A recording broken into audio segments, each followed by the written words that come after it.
Lookup TV.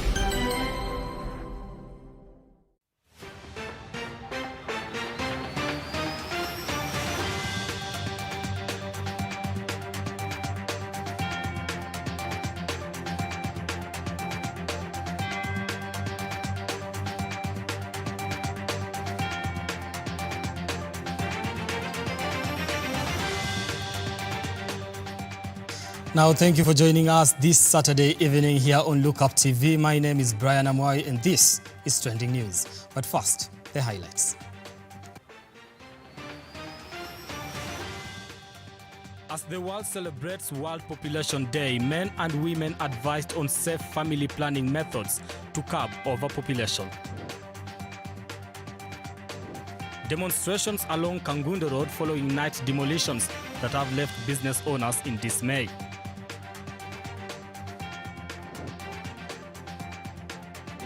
Now, Cancer Task Force to begin public hearings in Meru and Mombasa counties.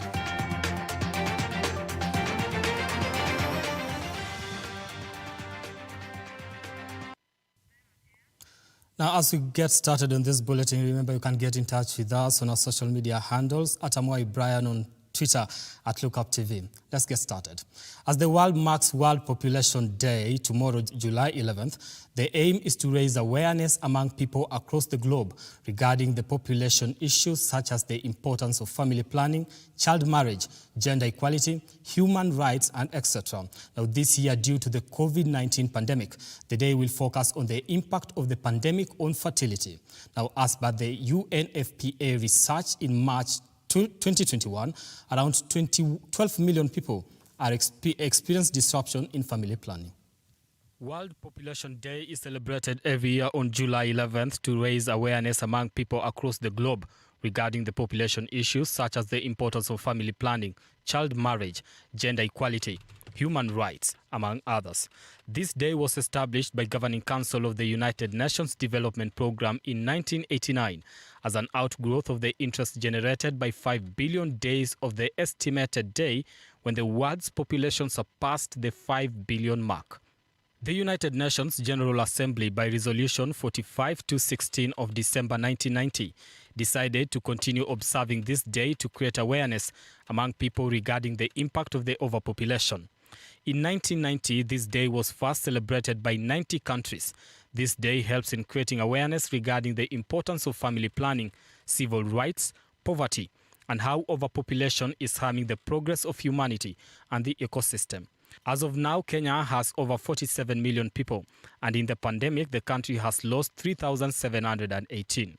According to the UN Secretary-General Antonio Guterres, Sustainable Development 2030 Agenda is the world's blueprint for a better future for all on a healthy planet. On the World Population Day, we recognize that this mission is closely interrelated with demographic trends, including population growth, aging, migration, and urbanization. The National Council of Population Development has organized seminars across the country in preparation for the big day to sensitize people on the importance of family planning. Kenya's theme is safeguarding women, adolescents, and youth empowerment rights in the COVID-19 era. Brian Amwai, Lookup TV, Nairobi. Now, moving on to some political matters, IEBC boss Wafula Chebukati has stated that the commission is ready for the Thursday poll in Kiambaa constituency. Chebukati, who toured the constituency ahead of the polls, has warned politicians against being involved in election malpractice. Nancy Nelima tells us more. As the campaigns for Kiambaa parliamentary seat are on the final stretch, parties are on a last-minute popularize their candidates ahead of the Thursday polls. While assessing the preparedness in the constituency, IEBC Chairman Day. How we shall work harmoniously to ensure the people of Kiambaa and Muguka Ward elect a person of their choice in a free, fair, transparent manner and without any intimidation or coercion. So we have had a discussion and I've been assured that the team here, the security team, is ready. They'll deploy sufficient officers and the tallying center. And this will be done and they'll work hand in hand with our our team. All eyes are now on the Jubilee candidate Kariri Njama, whose position was affirmed by President Uhuru Kenyatta on Thursday when he met aspirants, a move that the party seeks to consolidate its party heavyweights who will be in the region on the final campaign days.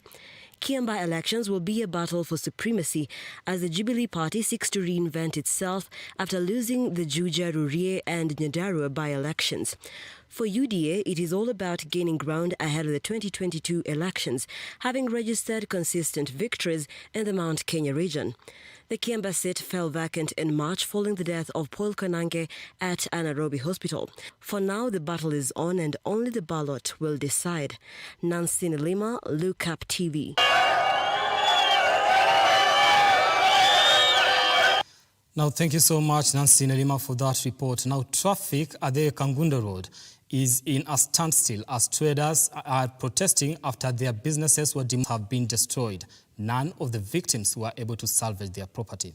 The demolitions, conducted by the government are aimed at reclaiming public land grabbed by private developers. Our reporter Wangari Mwangi has more on that report.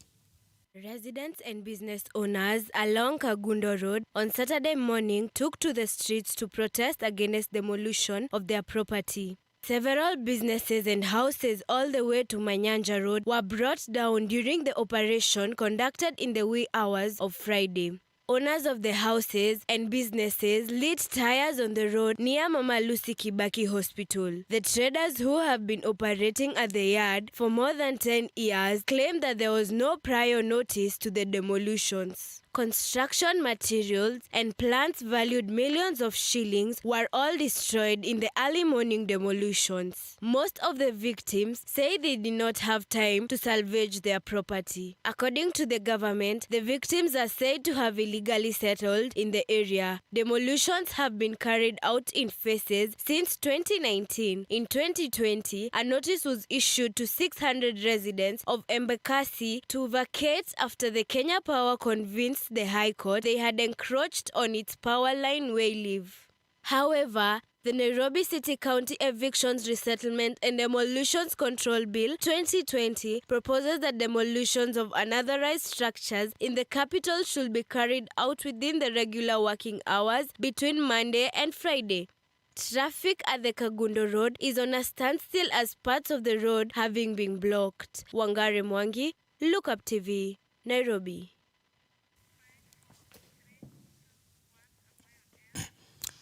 Thank you, Wangare, for that report. Now moving on, Milimani Anti-Corruption Court's Chief Magistrate Douglas Ogoti is among the 64 magistrates who have been transferred in a reshuffle in the Magistrate Division of the Judiciary.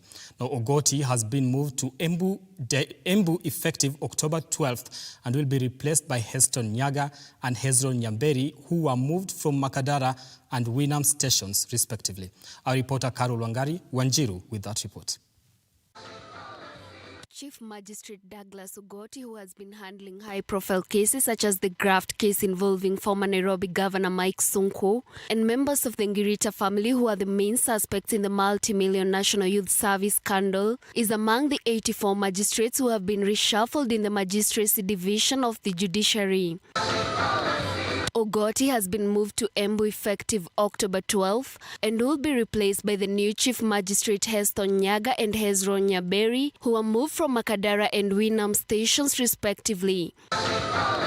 Some of the notable transfers that were effected by the Magistrates Court Registrar in the Magistracy Division of the Judiciary, Chief Magistrates Wendy Kagendo and Susan Shitumbi, who have been moved from Nyeri and Kajiado stations respectively, whereas Chief Magistrate Teresia Odero was moved from Mumias to Kisumu station, while Josephat Burundi Kalo was transferred from Nakuru to Mombasa. Chief Magistrate Bildado Chieng was moved from Kakamega to Nakuru.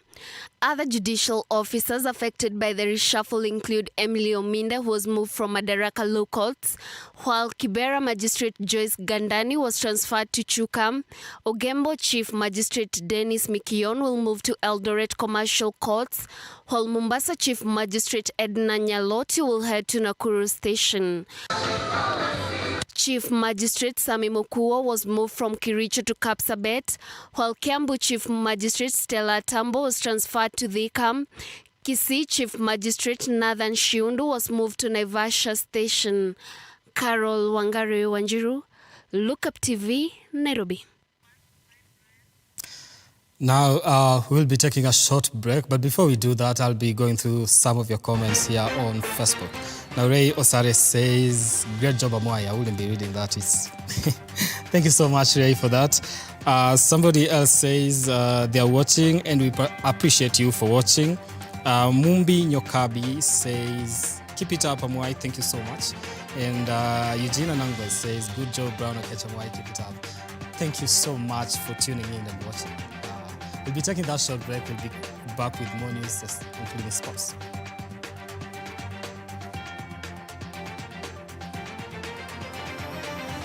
You're watching Look Up TV.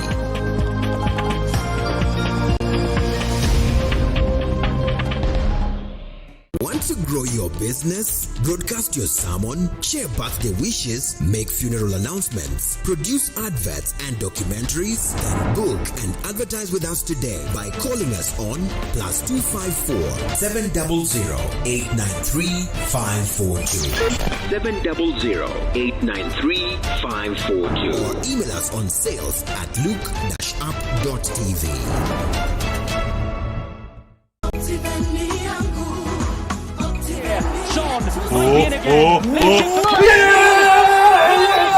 You guys have to tweet about this. What phone is this? Hey, looks good. How much is it? You haven't heard of the Optiven offer? No. I must excuse you, invest too. Optiven has this amazing offer. If you make a commitment of 900k in any of their value-added projects, you get rewarded with a cool smartphone, bro.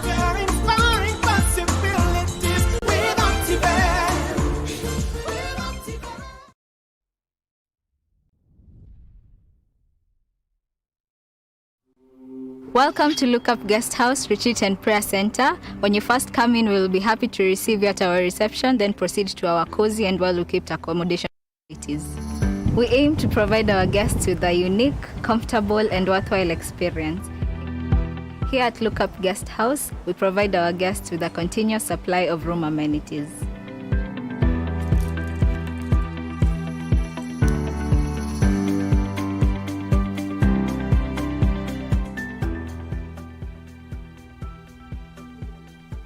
A cool environment for all your retreat activities. Look Up Guest House, Retreat and Prayer Center. For reservation, contact us on info@lookupguesthouse.org or call us on 0746 788 707.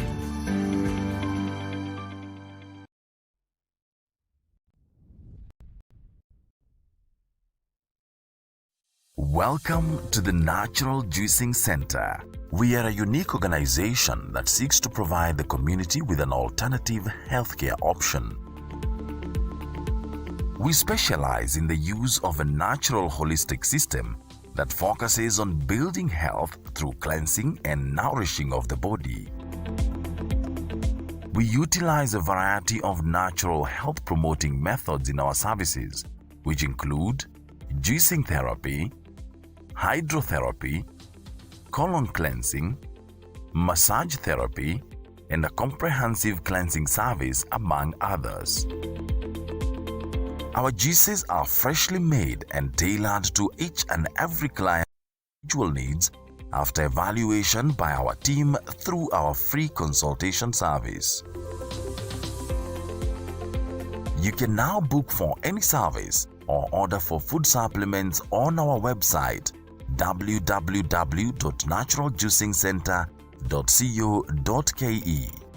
You can also visit our center in Kahawa Sukari, house number 1334, Kahawa Sukari Avenue. Natural Juicing Center. Your health is your wealth. On the next episode of Why I Did It. Sitaona haya kubonga jua maisha yangu, hata nilifanya vitu za kuchoma waya. Nilikuwa mziku liko bad boy, nilikuwa 1 foot away kufika 6 feet under. Music is just one of his very many strengths. Lucky Bet, as many people call him. But today he tells us the story of his life and specifically his journey through alcoholism and addiction. Kuanzia October 2010 mpaka June, mimi na kunywa tu fiti, so huwezi nita mlevi. But something happened June 2011. Ndio nikaanza sasa hii story ya ulevi. So what exactly happened? A broken relationship. Why I Did It, Saturdays from 8 p.m. only on Look Up TV. Want to grow your business? Broadcast your sermon, share birthday wishes, make funeral announcements, produce adverts and documentaries? Then book and advertise with us today by calling us on +254 700 893 542 700-893-542 or email us on sales@look-up.tv.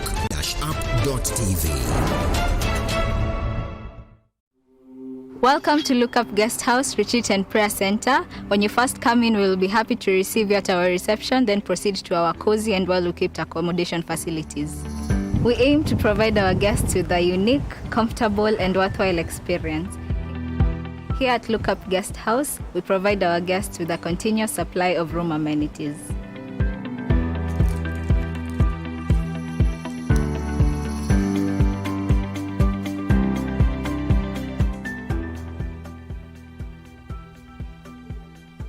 A cool environment for all your retreat activities. Look Up Guest House, Retreat and Prayer Center. For reservation, contact us on info@lookupguesthouse.org or call us on 0746 788 707. Doing things easily on what a normal person would consider hard is pure talent. But check this, when you add skill and vision to that talent, they call it pure genius. So like for me, I've been through a lot. So beauty for me is very personal. So being a makeup artist and a beautypreneur, like we call it, I use what I do to actually empower other people. Kwa ground. Played about it. Yes. I used to wear lipstick at standard 4. Being a hairdresser, it doesn't mean you are a failure. Yeah. Because I always tell my students, look at me. Am I a failure? No.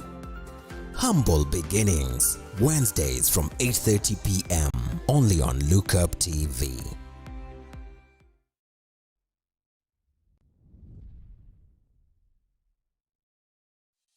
Welcome to the Natural Juicing Center. We are a unique organization that seeks to provide the community with an alternative healthcare option. We specialize in the use of a natural holistic system that focuses on building health through cleansing and nourishing of the body. We utilize a variety of natural health promoting methods in our services, which include juicing therapy, hydrotherapy, colon cleansing, massage therapy, and a comprehensive cleansing service, among others. Our juices are freshly made and tailored to each and every client's individual needs after evaluation by our team through our free consultation service. You can now book for any service or order for food supplements on our website www.naturaljuicingcenter.co.ke. You can also visit our center in Kahawa Sukari, house number 1334, Kahawa Sukari Avenue. Natural Juicing Center. Your health is your wealth. Experience postpartum depression. Yeah. What were there warning signs, okay, during the pregnancy? When God talks about good success, I think He's also trying to suggest to us that not every success is good. One of the things I got from the chat is that a lot of women don't know that they're having postpartum depression. Doing exclusive. If you're not doing exclusive, you're not a natural, you're not a good mother. Exclusive, it is 6 months strictly exclusive. Serve a large chunk of fish. This is so beautiful and it smells nice. Living the Life, Mondays from 8 p.m. only on Look Up TV. Like, follow, subscribe, click the notification button. Join the Look Up TV movement now.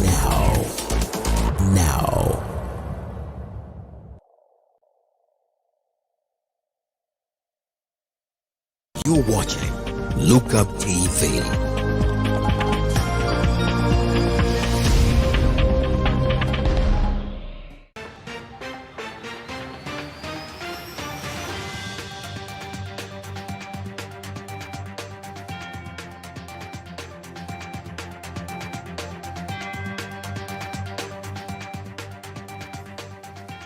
Thank you so much for staying with us. Now, moving on, the Task Force on Cancer Management has announced plans to begin holding public hearings in Meru County and Mombasa County.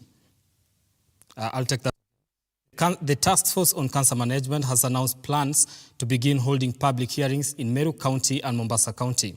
And on the COVID-19 watch, the Kenya COVID-19 Fund Board, in partnership with Equity Group Foundation, has handed over more PPEs to Jumuiya Friends Hospital in Kaimosi, Vihiga County. Our health reporter Keith Gitonga with that report. Cancer Management is set to hold public hearings in Meru County and Mombasa County as it seeks to develop a policy that will guide in clinical reforms initiatives aimed at improving cancer diagnosis and treatment in the country. The task force has already held consultative forums with cancer service providers related to sector actors, with the upcoming hearings in Meru and Mombasa expected to collect views from other stakeholders, including members of the public. In a statement released by the Ministry of Health today, the hearings will help the task force come up with policies to guide efforts to improve cancer diagnosis and treatment in the country. The task force will hold the public hearings in Meru on July 14th at the Kamundi Hall, Meru Coffee Union, and Mombasa on July 23rd at the Koblenz Hall, Moi Avenue of Aga Khan Walk, which will commence at 9 a.m. Owing to the COVID-19 prevention protocols and social distancing considerations, the number of attendees during the public hearings will be limited to 1/3 of the capacity of the hall. The public is invited to make applications to attend the public hearings through the respective county health promotion offices. The Cancer Task Force was constituted by Health Cabinet Secretary Mutai Kagwe and Principal Secretary for Health on 10th May 2021. The deadline for submissions is 25th of July 2021 at 5 p.m. In matters COVID-19 in the country, the Kenya COVID-19 Fund Board, in partnership with Equity Group Foundation, handed over more personal protective equipment (PPEs) to Jumuiya Friends Hospital in Kamoisi, Vihiga County. Equity Group Chief Executive Officer James Mwangi, while handing over the PPEs, said the foundation will keep supporting frontline workers in battling the pandemic. Mwangi said the group has invested 85 million shillings to the National Nurses Association and Medical Association to set up a psychological support wellness programs. Keith Gitonga, Look Up TV, Nairobi. Now moving on, ANC party leader Musalia Mudavadi has called for a careful vetting of IEBC commissioners after one candidate withdrew from the ongoing interviews for having fake degree papers. Now speaking at Mathare SDA Church in Nairobi, the party leaders say the Independent Electoral and Boundaries Commission holds key to peaceful elections and ushering in of the new government if it plays its role well.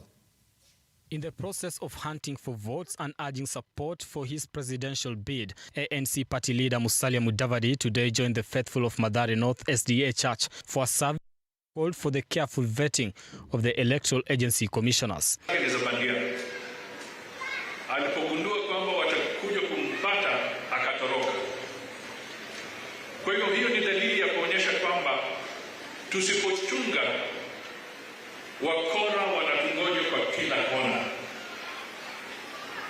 Wakora wanangoja wa Kenya kwa kila kona. Mkifunga tu macho kidogo hivi, mkora ataingia kwa sehemu ambayo ni ya muhimu sana kwa taifa letu. Na tukiweka wakora kwa mamlaka kama ya IEBC ama katika sehemu zingine za muhimu, tutakuwa tunajiingiza kwa shimo. Kwa hivyo, la kwanza tuwe macho. Jambo la pili, tutafute yule ambaye tunaweka mbele ni nani. The ANC party leader was accompanied by a number of MPs led by Nairobi Senator Johnston Sakaja, National Chairman Kelvin Lunani, Honorable Sloya McLeans, and the National Chairman of Kenya Secondary School Heads Association. Brian Amuai, Look Up TV, Nairobi.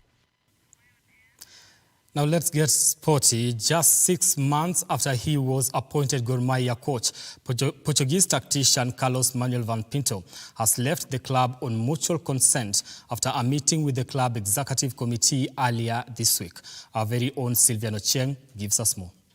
The 47-year-old left the country on Thursday night, just 5 days after leading the club to the Betway Cup, where Kogalo edged out arch rivals FC Leopard on post-match penalties at Nyao Stadium to earn the right to represent the country at the CAF Confederation Cup next season. Manuel Vospinto departure comes in a wake of 2-1 loss to leaders Tusker, which saw Kogalo fall off the title race. They are now 11 points behind Tusker in 4th place after 23 rounds. Gor Mahia treasurer Delfina Odhiambo stated that they agreed to part ways on a mutual consent with Manuel Vospinto after meeting with the club executive committee earlier in the week. Odhiambo said assistant coach Sami Olo, well known as Pamazo, will lead Kogalo in the remaining matches. Los Manuel Vospinto had on Thursday conceded Gor Mahia will not be able to defend the league crown after the loss to Tusker. However, the financial turbulence at Kogalo's camp made it difficult to sustain Pinto's salary, and after the Betway Final Cup, the tactician told the club leadership he had gotten another job. Carlos Manuel Vospinto joined Gor Mahia January 10th after Kogalo mutually parted ways with Brazilian Roberto Olivier, who lacked proper paperwork. This barred him from leading the club into continental matches. Olivier had barely been at the club for 2 months before returning to his home country. In his short period at Gor, Vospinto managed 9 wins in the league, 5 losses and 3 draws. Ocheng Sylvia, Look Up TV, Nairobi. Now, thank you so much, Ocheng Sylvian, for that sports report. We've come to the end of our bulletin today. Thank you so much for making time for us here on Trending.